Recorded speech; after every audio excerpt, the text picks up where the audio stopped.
Everybody sing with me. Ooh, ooh, ooh. It's Division Day 2. And ooh, ooh, ooh.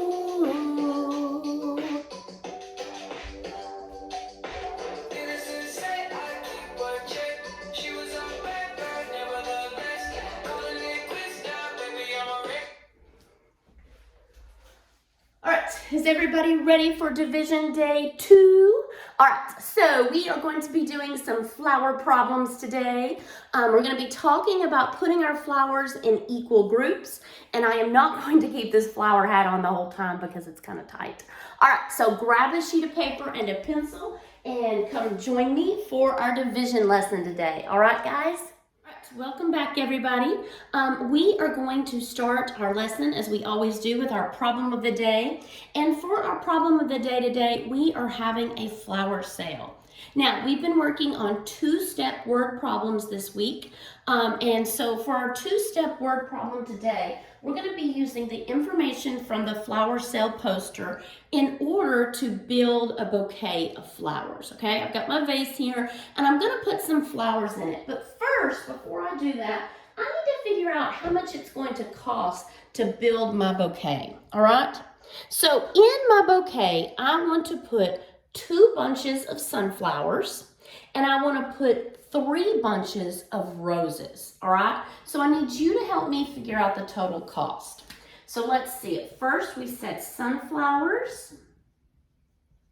I want to put 2 bunches, and roses, I want to put 3. And now I need to figure out the total cost. Remember that this is going to be a two-step math problem, okay? All right, so let's look at sunflowers. They're going to cost $6 a bundle. So I'm going to multiply 2 times $6. And what is 2 times 6, guys? Shout it out. Good job. It is $12. So my sunflowers are going to cost me $12 to go in my vase. My roses, let's see, I want to buy 3 bundles, and roses are a little more expensive. They're going to cost me $10 a bundle. So now I want to take my number of bundles times the price, which is $10. And what's 3 times 10? Count by 10s 3 times, and we get 30, okay? So they're $30. Now, how much is it going to cost to put all of those flowers in this vase? That's what I need to find out next. So I found the price of each one. How can I find the total price? What operation do I need to do? I need to add them up, right? All right, so I'm going to move it down here because I ran out of room up here. I'm going to take my $12 for my sunflowers plus my $30 for my roses. Make sure that you line up your 1s and your 10s place. And 2 plus 0 is what? 2. 3 plus 1 is 4, and it is $42. And I put my dollar sign there to let you know that it's money, okay? So in order to build my bouquet, it would cost me $42 for those 5 bunches of flowers in here, okay? All right, we're going to talk about some division problems next. All right, so we started yesterday talking about division, and we said that there's several different ways that we can represent division, okay? One is by drawing a picture and showing equal groups. One is by using our fact families, our related set of multiplication and division problems, okay? And we talked a little bit about some vocabulary terms associated with division. So I want to go ahead and start out talking about the parts of a division problem, okay? Now, yesterday we said that the answer to a division problem is called the what? Does anybody remember? It's kind of an odd sounding word. It starts with a Q. I heard somebody say it good. It is the quotient, okay? So the answer to a division problem we know is called the quotient. Now in this problem, 12 divided by 3 equals 4. I have 12 objects that I'm trying to put into 3 equal groups, or 3 baskets, or 3 containers, 3 something, okay? So the total number of items that I have is 12. That 12, my total number, that is called my dividend, okay? and then the number of groups or the number of baskets or the number of containers, whatever I'm putting it in, that number right there, that is called my divisor. I'm going to put it down here so I have room, okay? That is called my divisor. So the first number is the total number I have, the dividend. The second number is how many groups I'm putting it in. It is the divisor. And then the answer to the division problem is called my quotient, okay? We just talked about the parts of a division problem, and now I have the division word problem that we're going to do a little practice with today, okay? It says Becky has 30 flowers that she wants to put into 5 bouquets. How many flowers will be in each bouquet? All right, so there's a couple of different ways that we can solve this problem. One way is that we could draw a picture. We could show equal groups, okay? We know that she's got 30 flowers in all that she's going to put into 5 different bouquets. So if I were to draw, I'm just going to draw 5 squares to represent the 5 bouquets. And I want to put those 30 flowers equally in each bouquet, all right? So I'm gonna count to 30 and I'm gonna put 1 dot in each box just to represent the flower, okay? 1, 2, 3, 4, 5, 6, 7, 8, 9, 10, count with me, 11, 12, 13, 14, 15, 16, 17, 18, 19, 20, 21, 22, 23, 24, 25, 26, 27, 28, 29, and 30. All right, so I've got my picture drawn. I know that I am dividing 30 flowers into 5 equal groups. Now, let's look in each box, and how many dots do I have in each box? 6, very good, okay?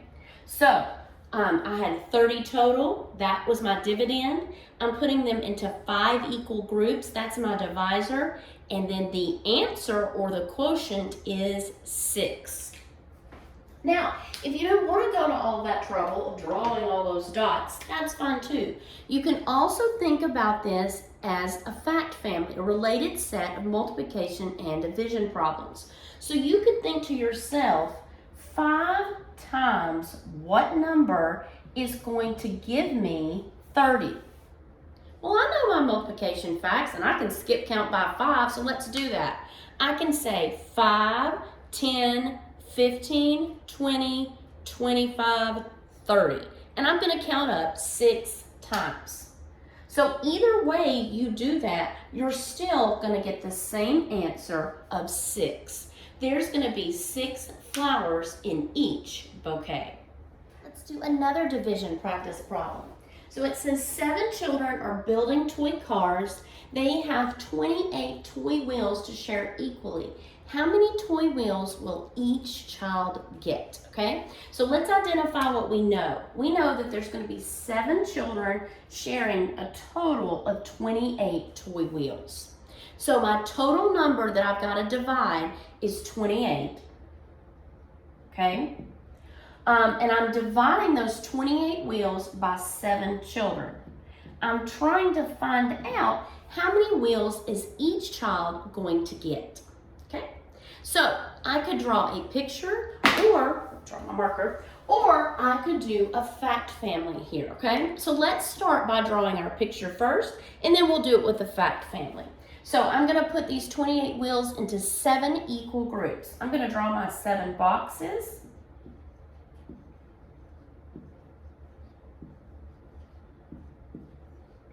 Okay.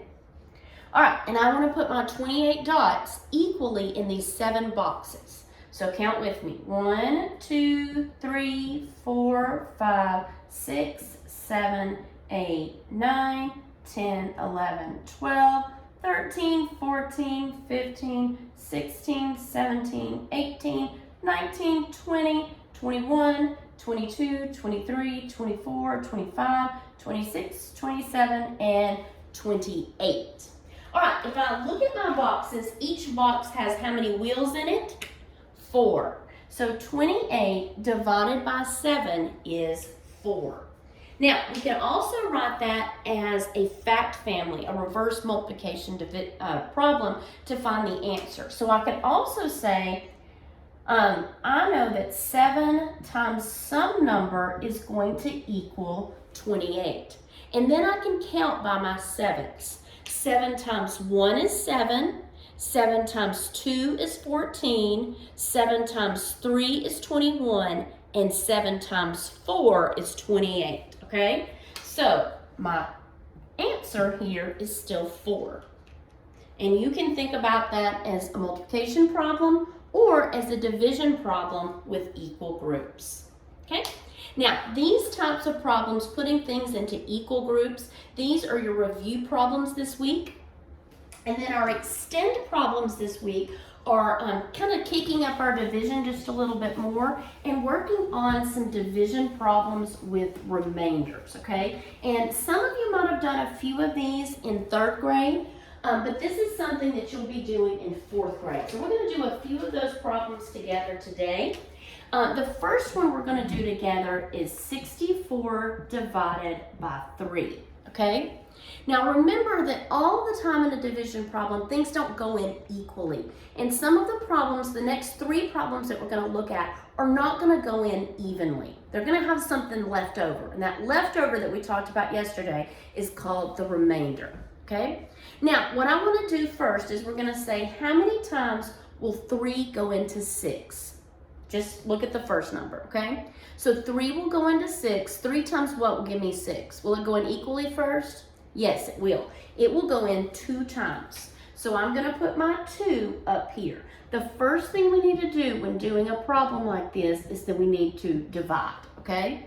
Then we need to multiply. We need to say that 2 times 3 is what? 6. So I'm going to put my 6 right there. Then I'm going to put my subtraction symbol. So that's what I need to do next is subtract. Okay, what's 6 minus 6? 0. All right, next I want to bring down that 4. And I always draw that arrow there to help me remember to bring down that 4. And I'm going to write bring down next. Okay, now I want to say, go back to the top and I want to divide. I want to say, how many times will 3 go into 4? It'll go in 1 time. It's not going to go in exact. I'm still going to have something left over. So I'm going to put my 1 up there, okay? Now, 1 times 3, I'm going to multiply next. 1 times 3 is 3. And now I want to subtract. 4 minus 3 is what? 1, okay? Now, I don't have anything else to bring down. So that means that that 1 that is left is called my remainder. So I'm going to write up here at the top, 21 remainder 1. It will go in evenly 21 times, but you're still going to have 1 left over. All right, let's practice 2 more problems using this strategy right here. All right, so the next one is 59 divided by 3. So let's look at first right here. How many times will 3 go into 5? 1 time, okay? If we went in 2 times, it would be too much. So we want to go in just 1 time. Let's put our 1 up here at the top. Now, 1 times 3 is what? 3. Very good. So I've multiplied. 1 times 3 is 3, and I wrote my 3 right there. The next thing I need to do is subtract. So now I'm going to subtract. What's 5 minus 3? 2. Okay. Next, I'll bring down my 9. I'm going to draw my arrow, and I'm going to bring down my 9. Now I'm going to go back up to the top, and I'm going to divide. I'm going to say 3 will go into 29 how many times? We want to get it as close as we can to 29 without going over. So 3 times 9. Okay, 3 times 9 will give me 27. That is the trickiest part right there, figuring that out. So 9 times 3, I just said I'm going to multiply, is 27. Now I'm going to subtract. 9 minus 7 is 2. 2 minus 2 is 0. I don't have anything else to bring down, so that 2 is what is called my remainder. I'm going to put it up there at the top. So my quotient is 19 remainder 2. All right, we've got one more problem just like that.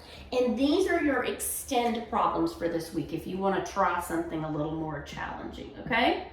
All right, so our last problem for today is 39 divided by 9. So now, will 9 go into 3? No, it won't. So I need to say how many times will 9 go into 39? It won't go in exactly, but I want to get as close as I can. So let's see, 9 times 3 is 27, 9 times 4 is 36. So I'm going to put that 4 over my 9. 4 times 9 is what? 36. Okay, now I've multiplied. Next I'm going to subtract. 9 minus 6 is 3. 3 minus 3 is 0. Do I have anything that I can bring down? Nope. So that 3 that is left is what is called my remainder. So my quotient is 4 remainder 3. All right, I will see you tomorrow for a little bit more division and maybe a fun little costume to start off the day. Bye, guys.